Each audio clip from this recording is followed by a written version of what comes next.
81 সালে বাংলাদেশ আওয়ামী লীগ আমাকে সভাপতি নির্বাচিত করে। এর আগে আমি 80 সালে লন্ডনে যাই, কারণ তার আগে রেহানা লন্ডনে আমার চাচা নিয়ে গিয়েছিল লন্ডনে, আব্বার ফুফাতো ভাই, সেখানেই তার বিয়ে হয়।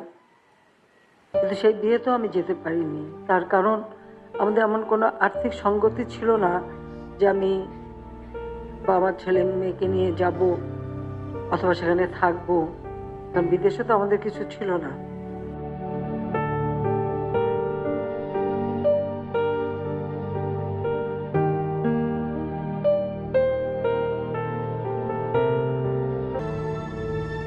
তবে 80 সালে যখন সে অন্তঃসত্ত্বা, তখন ভারতের প্রধানমন্ত্রী ইন্দিরা গান্ধী তিনি আমার জন্য সব ব্যবস্থা করে দেন এবং আমি লন্ডনে যাই। এই যে আমার একটা মাত্র বোনের বিয়ে, আমি সেখানেও যেতে পারিনি।